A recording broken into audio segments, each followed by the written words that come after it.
Canara bank ಉಡುಪಿಯಲ್ಲಿ ಹುಟ್ಟುಕೊಂಡು ರಾಷ್ಟ್ರವ್ಯಾಪಿ ನಂಬಿಕಸ್ಥ bank ಅಂತ ಕರೆಸಿಕೊಂಡಂಥ ಕೆನರಾ ಬ್ಯಾಂಕಲ್ಲಿ ಸಾವಿರಾರು ನೂರಾರು ಜನರಿಗೆ ವಂಚನೆ ಆಗಿರುವಂತಹ ಮಹಾ ಮೋಸ ಇದೀಗ ಬಯಲಾಗ್ತಾ ಇದೆ. ಬ್ಯಾಂಕ್ನಿಂದಲೇ ಮಹಾ ಮೋಸವಾಗಿದೆ. ಯಾರಿಗೆ? ಗ್ರಾಹಕರಿಗೆ, ಬಡಪಾಯಿ ಗ್ರಾಹಕರಿಗೆ, ತಮ್ಮ ಚಿನ್ನವನ್ನು ಅಡ ಇಟ್ಟಂತಹ ಗ್ರಾಹಕರಿಗೆ ದೊಡ್ಡ ಮಟ್ಟದಲ್ಲಿ ಮೋಸ ಆಗಿದೆ. ಇಂದು ಕೂಡ ಕೆನರಾ ಬ್ಯಾಂಕ್ ಹತ್ರ ಬರ್ತಾ ಇದ್ದಾರಂತೆ ಗ್ರಾಹಕರು. ಬ್ಯಾಂಕ್ ಮುಂದೆ ನಿಂತು ಗಲಾಟೆ ಮಾಡ್ತಿದ್ದಾರೆ ಜನರು. ಮೈಸೂರು ಜಿಲ್ಲೆಯ ಹಿನಕಲ್ ಕೆನರಾ ಬ್ಯಾಂಕ್ನಲ್ಲಿ ನಡೆದಿರ್ತಕ್ಕಂತಹ ಘಟನೆ ಇದು. ಅಲ್ಲಿರ್ತಕ್ಕಂಥ ಸಿಬ್ಬಂದಿಗಳು ನೇರವಾಗಿ ಇದರಲ್ಲಿ ಶಾಮೀಲಾಗಿದ್ದಾರೆ. ಈ ಪ್ರಕರಣದಲ್ಲಿ ಮಹಾ ಮೋಸ ನಡೆದಿದೆ. ಬ್ಯಾಂಕ್ ಅನ್ನ ನಂಬಿಕೊಂಡು ಬ್ಯಾಂಕ್ನಲ್ಲಿ ವ್ಯವಹಾರ ಮಾಡಿದ್ರೆ ಅವರೆಲ್ಲರಿಗೂ ಕೂಡ ಮಹಾ ಮೋಸ ಆಗಿದೆ. ಚಿನ್ನ ಬಿಡಿಸಿಕೊಂಡು ಹೋದಾಗ ಮೋಸ ಆಗಿರೋದು ಪತ್ತೆ ಆಗಿದೆ ಅಂತೆ. ಗ್ರಾಮ್ ಗಟ್ಟಲೆ ಚಿನ್ನವನ್ನ ಕದ್ದಿದ್ದಾರೆ ಬ್ಯಾಂಕ್ನ ಸಿಬ್ಬಂದಿಗಳು. ಚಿನ್ನದ ಸ್ವರೂಪದಲ್ಲಿ ಕಂಡು ಬಂದಿರುವಂತಹ ಕೆಲ ಬದಲಾವಣೆಯನ್ನ ಗ್ರಾಹಕರು ಕಂಡು ಅನುಮಾನ ಬಂದು ಪರಿಶೀಲಿಸಿದಾಗ ಆ ಪ್ರಕರಣ ಬೆಳಕಿಗೆ ಬಂದಿದೆ. ಈ ಪ್ರಕರಣ ಆರಂಭದಲ್ಲಿ ಏನಾಯ್ತು ಅಂತ ಕೇಳಿದ್ರೆ, ಇವರೆಲ್ಲರೂ ಕೂಡ ಚಿನ್ನವನ್ನ ಅಡ ಇಟ್ಟಿದ್ರು. ಬಹುಶಃ ಏನೋ ಕಷ್ಟ ಇರುತ್ತೆ, ಮಗಳ ಮದುವೆಗೋ ಅಥವಾ ಮಗನ ಎಜುಕೇಷನ್ನಿಗೋ ಬೇರೆ ಬೇರೆ ಕಾರಣಗಳಿಗಾಗಿ ಇವರೆಲ್ಲರೂ ಕೂಡ ಚಿನ್ನವನ್ನ ಅಡವಿಟ್ಟು ಅಥವಾ ತಿರುವಿ ಇಟ್ಟು ಅದರಿಂದ ಸಾಲ ತಗೊಂಡಿದ್ರು. ಸಾಲ ಮರುಪಾವತಿ ಮಾಡಿ ಚಿನ್ನನ ತಗೊಂಡು ಹೋದಾಗ ಆ ಕೊಂಡಿಗಳಲ್ಲಿ ಫಸ್ಟ್ ಹೊರಗಡೆ ಬರೋದು ಯಾವ ವಿಚಾರ ಅಂತ ಕೇಳಿದ್ರೆ, ಒಂದು ಮಹಿಳೆ ತಗೊಂಡು ಹೋಗ್ತಾರೆ. ಆ ಮಹಿಳೆ ತಗೊಂಡು ಹೋದಾಗ ಆ ಕೊಂಡಿಗಳಲ್ಲಿ ಡಿಫ್ರೆನ್ಸ್ ಬರುತ್ತೆ. ಅವ್ರು ಕತ್ತಿಗೆ ಹಾಕಿದಾಗ ಕತ್ತಿನಲ್ಲಿ ಶಾರ್ಟ್ ಆಗುತ್ತಂತೆ, ಕತ್ತು ಟೈಟ್ ಆಗುತ್ತೆ. ಏನು ನಾನು ದಪ್ಪ ಆಗಿದ್ದೇನಾ ಅಥವಾ ನನ್ನ ಸರ ಕಡಿಮೆ ಆಗಿದೆ, ಸಣ್ಣದಾಗಿದೆ ಅಂತ ಪರೀಕ್ಷೆ ಮಾಡಿ ನೋಡುವಾಗ ಚಿನ್ನದ ಕೊಂಡಿಗಳು ಸಣ್ಣದಾಗಿರುತ್ತೆ. ಅದನ್ನು ಹೋಗಿ ತೂಕ ಮಾಡಿ ನೋಡುವಾಗ ಸುಮಾರು 1.8 ಗ್ರಾಮ್ನಷ್ಟು ತೂಕ ಕಡಿಮೆ ಆಗುತ್ತೆ. ಆ ಬಳಿಕ ಆ ಮಹಿಳೆ ತನ್ನ ಸಹಚರರಿಗೂ ಕೂಡ ವಿಚಾರವನ್ನು ತಿಳಿಸ್ತಾಳೆ, ಈ ಕೆನರಾ ಬ್ಯಾಂಕ್ನಲ್ಲಿ ನಂಗೆ ಹಿಂಗಾಗಿದೆ ಅಂತ ಹೇಳಿ. ಆಮೇಲೆ ಎಲ್ಲರೂ ಕೂಡ ತಾವು ಬಿಡಿಸಿದಂಥ ಚಿನ್ನನ ಮರುಪರೀಕ್ಷೆಯನ್ನು ಮಾಡುವಾಗ ಮಹಾ ಮೋಸವೊಂದು ಬಯಲಿಗೆ ಬರುತ್ತೆ. ಕೆನರಾ ಬ್ಯಾಂಕ್ನ ಮಹಾ ಮೋಸ ಇದು. ಬಡಪಾಯಿಗಳು ಸಾಲ ತಗೊಳ್ಳಕ್ಕೆ ಬಂದರೆ ಅವ್ರ ಹತ್ರ ಸಾಲ ಕೊಟ್ಟು ಆ ಚಿನ್ನದಲ್ಲಿ 1-2 ಗ್ರಾಮ್ಗಳನ್ನು, ಪ್ರತಿ ಚಿನ್ನದಲ್ಲಿ 1-2 ಗ್ರಾಮ್ ಅಂದರೆ ಎಷ್ಟು ಗ್ರಾಮ್ಗಳು ಇವರು ಕದ್ದಿರ್ಬೋದು ಒಮ್ಮೆ ಯೋಚನೆ ಮಾಡಿ. ಯಾರು ಕಾಪಾಡಬೇಕಾಗಿತ್ತೋ ಅವರೇ ಕದ್ದಿದ್ದಾರೆ ಅಂತ ಹೇಳಿದ್ರೆ ಆ ಗ್ರಾಹಕರ ಪರಿಸ್ಥಿತಿ ಹೆಂಗಿರಬೇಕು. ಮತ್ತಷ್ಟು ಅಪ್ಡೇಟ್ಸ್ಗಳು ಲಭ್ಯವಾಗ್ತಾ ಇದೆ. ಚಿನ್ನದ ಸರದಲ್ಲಿ ಕೊಂಡಿಗಳು ಕಟ್ ಮಾಡಿರುವಂತಹ ಆರೋಪ. ಸರ ಧರಿಸಲು ಆಗದಿದ್ದಾಗ ಪರಿಶೀಲನೆಯನ್ನು ನಡೆಸಿದ್ದಾರೆ ಗ್ರಾಹಕರು.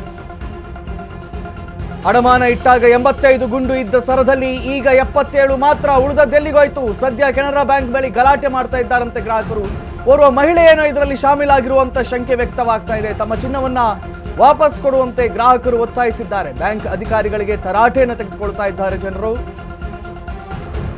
ಬ್ಯಾಂಕ್ ಬಾಗಿಲು ಮುಚ್ಚಿ ಪರಿಶೀಲನೆಯನ್ನ ಮಾಡ್ತಾ ಇದ್ದಾರಂತೆ ಸಿಬ್ಬಂದಿ. ಯಾರಿಂದ ಸಮಸ್ಯೆ ಆಗಿದೆ, ಹೇಗಾಗಿದೆ ಎಂದು ಮಾಹಿತಿಯನ್ನ ಕಲೆ ಹಾಕ್ತಿದ್ದಾರೆ. ಸೊ ಎಲ್ಲರಿಗೂ ನ್ಯಾಯ ಸಿಗುತ್ತೆ, ಸಮಯ ಕೊಡಿ ಅಂತಿದ್ದಾರಂತೆ ಬ್ಯಾಂಕ್.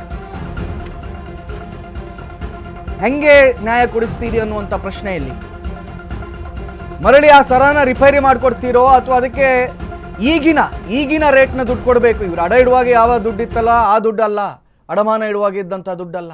ಈಗಿನ ರೇಟ್ ದುಡ್ಡನ್ನ ಅವರು ಕೊಟ್ಟು ಆ ಪರಿಹಾರವನ್ನು ನೀಡಬೇಕಾಗತ್ತೆ.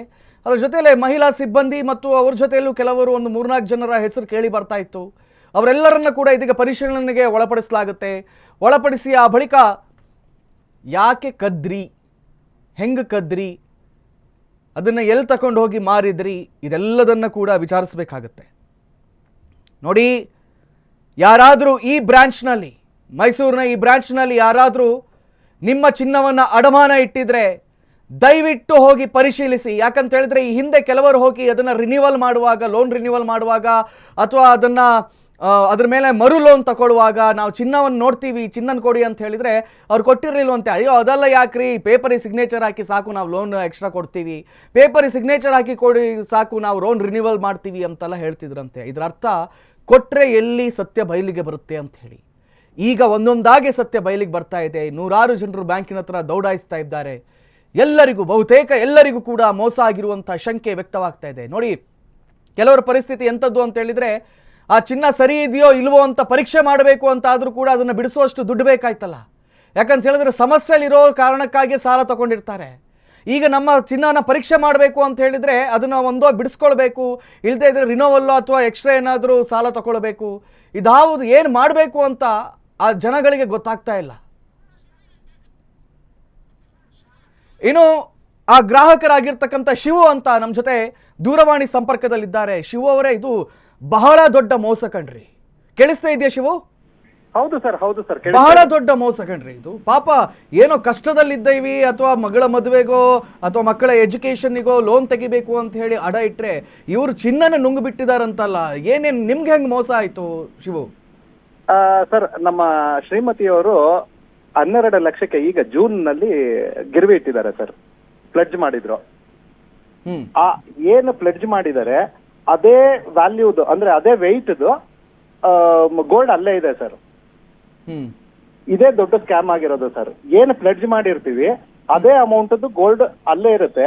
ಬಟ್ ನಾವು ಇಂಡಿವಿಜುವಲ್ ಚೆಕ್ ಮಾಡಿದ್ರೆ ಅದರಲ್ಲಿ ಕಡಿಮೆ ಬರುತ್ತೆ ಸರ್. ಮಿನಿಮಮ್ ಅಂದ್ರೂ 2-3 ಗ್ರಾಮ್ಸ್ ಒಂದು ಐಟಮ್ ಅಲ್ಲಿ ಕಡಿಮೆ ಬರುತ್ತೆ ಸರ್. Okay okay. ಈಗ ನೋಡಿ ಏನ್ ಮಾಡ್ತಾರೆ ಶಿವು ಸರ್, ಈಗ ಗೋಲ್ಡ್ ರೇಟ್ ಹೆಂಗಿದೆ ಅಂತ ಹೇಳಿದ್ರೆ 2-3 ಗ್ರಾಮ್ಸ್ ಅಂದ್ರೆ ಸಣ್ಣ ವಿಷಯ ಅಲ್ವೇ ಅಲ್ಲ ಈಗ. ಹೌದು ಸರ್, ಹೌದು. ಯಾರಿಗೂ ನೋವಾಗಬಾರ್ದು ಅಂತ 1, 2, 3 ಗ್ರಾಮ್ ಮಾತ್ರ ತೆಗ್ದಿದ್ದಾನೆ, ಫುಲ್ ತೆಗ್ದಿಲ್ಲ. ಯಾರಿಗೂ ನೋವಾಗಬಾರ್ದು ಅಂತ. ಒಳ್ಳೆ ಕಳ್ಳನೇ, ಆದ್ರೆ ಒಳ್ಳೆ ಮನ್ಸಿರೋ ಕಳ್ಳ ಅಂತ ಹೇಳ್ತಾ ಇದ್ದೀವಿ. ಹೌದು. ಈಗ ನನ್ನ ಹತ್ರ 15,000 ರೂಪಾಯಿ, 15,215 ರೂಪಾಯಿ ಇರುತ್ತೆ. 5 ರೂಪಾಯಿ ತೆಗೆದ್ರೆ ನಾನು ಬೇಜಾರು ಮಾಡ್ಕೊಳಲ್ಲ, ಅಂದ್ರೆ ಅಯ್ಯೋ ತಲೆ ಕೆಡ್ಸ್ಕೊಳಲ್ಲ. ಆ ರೀತಿ ಮಾಡಿದ್ದಾನೆ. ಅಲ್ಲ, ನಿಮ್ಗೆ ಹೆಂಗ್ ಡೌಟ್ ಬಂತು? ಇದಾಗ ತೂಕ ಚೆಕ್ ಮಾಡಿದ್ರಿ, 2-3 ಗ್ರಾಮ್ ಕಡಿಮೆ ಆಗಿರೋದು ಗೊತ್ತಾಯ್ತು. ಆದ್ರೆ ಆ ಸರದಲ್ಲಿ ಅಥವಾ ಚಿನ್ನದಲ್ಲಿ ಏನಾದ್ರು ವ್ಯತ್ಯಾಸ ಏನಾದ್ರು ಕಾಣಿಸ್ತಾ ಇದೆ ಶಿವು? ಸರ್ ಹೌದು, ಇದನ್ನೇ ಕೊಂಡಿನೇ ತೆಗೆದು ಬಿಟ್ಟಿದ್ದಾನೆ. ಇದು ಆಕ್ಚುಲಿ ಬೇಸಿಕಲಿ ಇದು ಸ್ಟಾರ್ಟಿಂಗ್ ಆಗಿದ್ದೆ ನನ್ನ ರಿಲೇಟಿವ್ ಮಗಳು 81 ಗುಂಡಿರೋ ಸರ ಪ್ಲೆಡ್ಜ್ ಮಾಡಿದ್ಲು ಸರ್. ಅದನ್ನ ಬಿಡಿಸ್ಕೊಂಡ್ರು. ಅದನ್ನ ಬಿಡಿಸ್ಕೊಂಡಾಗ 77 ಗುಂಡುಗಳಿತ್ತಂತಲ್ಲ. 73 ಗುಂಡಿದೆ. 8 ಗುಂಡು ಹೇಗೋಯ್ತು?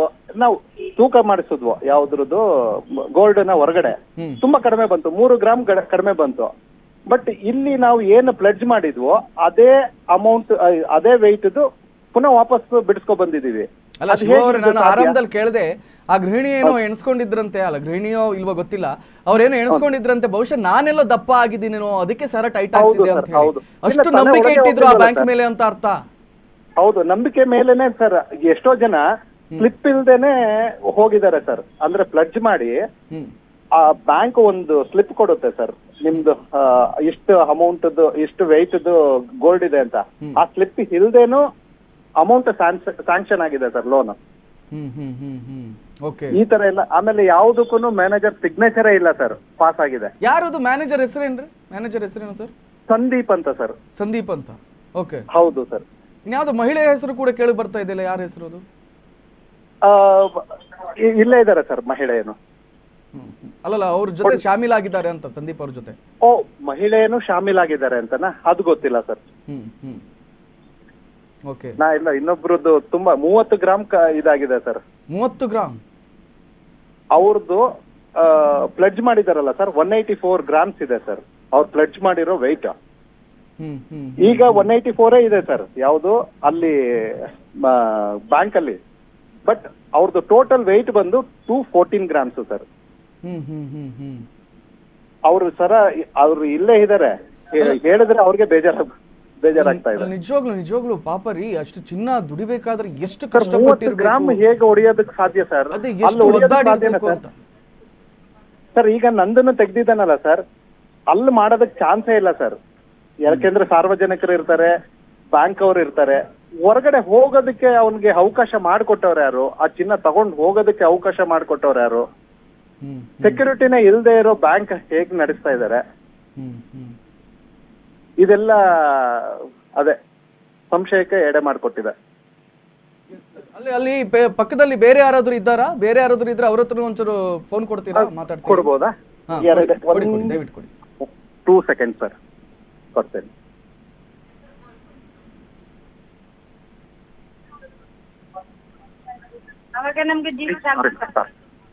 ನಮಸ್ತೆ ಮೇಡಮ್, ಕೇಳಿಸ್ತಾ ಇದೆಯಾ?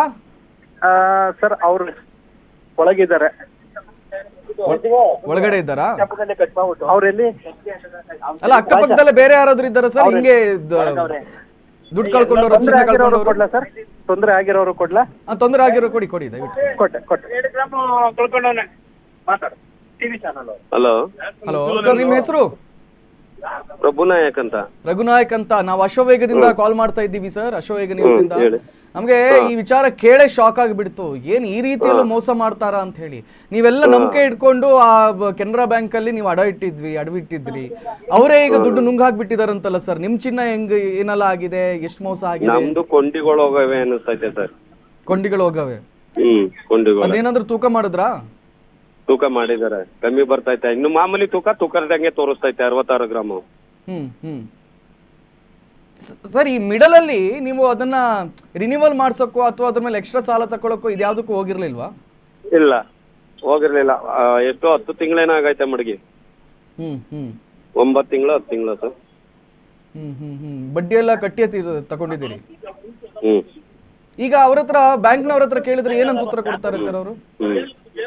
ಒಂದ್ ನಿಮಿಷ. ಎಸ್, ಕಡಿತಗೊಳ್ತು ಅಂತ ಕಾಣಿಸುತ್ತೆ. ಮತ್ತೊಮ್ಮೆ ಪ್ರಯತ್ನಿಸ್ತೀವಿ, ಅದನ್ನ ಸಂಪರ್ಕಕ್ಕೆ ತೆಗೆದುಕೊಳ್ಳುವಂತ ಪ್ರಯತ್ನಿಸ್ತೀವಿ. ನೋಡಿ, ಇದರಲ್ಲಿ ಯಾರೆಲ್ಲ ಇದ್ದಾರೆ, ಇವರು ಮಾಡಿದಂಥ ದ್ರೋಹ ಇದೆಯಲ್ಲ, ಅದು ಸಾಧಾರಣದ್ದಲ್ಲ. ನಂಬಿಕೆ ದ್ರೋಹವನ್ನ ಮಾಡಿದ್ರು, ಬಡವರ ಹೊಟ್ಟೆ ಮೇಲೆ ಹೊಡೆಯುವಂತ ಕೆಲಸವನ್ನ ಮಾಡಿದ್ರು. ಇನ್ಯಾರೋ ಕಷ್ಟದಲ್ಲಿ ದುಡಿದು ಬೆವರು ಸುರಿಸಿ ದುಡಿದಂತ ಹಣವನ್ನ ಇವರು ಲಲ್ಲೆ ಆಡಿದ್ರು. ಕಳ್ಳರಿಗಿಂತಲೂ ಕ್ರೂರವಾದವರು ಇವರು, ಕಳ್ಳರಿಗಿಂತಲೂ ಕ್ರೂರವಾದವರು. ಯಾಕಂತ ಹೇಳಿದ್ರೆ ಕಳ್ಳನನ್ನ ಕಳ್ಳನ ರೀತಿಯಲ್ಲೇ ಟ್ರೀಟ್ ಮಾಡ್ತಾರೆ. ಆದರೆ ಇಲ್ಲಿ ಬಂದು ಲೋನ್ ತೆಗೆಯುವಾಗ ಆ ಬ್ಯಾಂಕ್ ಮ್ಯಾನೇಜರ್ ಆಗಿರಲಿ, ಆ ಸಿಬ್ಬಂದಿಗಳಿಗಾಗಿರಲಿ, ಆ ಗ್ರಾಹಕರು ರೆಸ್ಪೆಕ್ಟ್ ಕೊಟ್ಟಿರ್ತಾರೆ, ನಂಬಿಕೆಗಳು ಇಟ್ಕೊಂಡು ಅವ್ರ ಮೇಲೆ ಇಟ್ಟಿರ್ತಾರೆ. ಕಳ್ಳತನಕ್ಕಿಂತಲೂ ಕ್ರೂರವಾದಂಥ ಕೃತ್ಯ ಈ ಬ್ಯಾಂಕ್ನಲ್ಲಿ ಸಂಭವಿಸಿದೆ. ಕೆನರಾ ಬ್ಯಾಂಕ್ ಬಳಿ ಸದ್ಯದಲ್ಲಿ ಗಲಾಟೆ ಆಗ್ತಾ ಇದೆಯಂತೆ. ಮೈಸೂರು ಜಿಲ್ಲೆಯ ಹಿನಕಲ್ ಬಳಿ ಇರತಕ್ಕಂಥ ಕೆನರಾ ಬ್ಯಾಂಕ್ ಇದಾಗಿದೆ. ಹಲವಾರು ಗ್ರಾಹಕರಿಂದ ಬ್ಯಾಂಕ್ ಮುತ್ತಿಗೆ ಹಾಕಲು ಯತ್ನವನ್ನ ಮಾಡಲಾಗ್ತಾ ಇದೆ. ಪೊಲೀಸರು ಅವರನ್ನ ತಡೆದಿಟ್ಟಿದ್ದಾರೆ. ಮುತ್ತಿಗೆ ಹಾಕ್ಬಿಡ್ಲಿ, ಸುಮ್ಮನೆ ಯಾಕ್ರಿ ತಡಿತೀರಿ? ಮುತ್ತಿಗೆ ಹಾಕಿಬಿಡ್ಲಿ ಅವರು.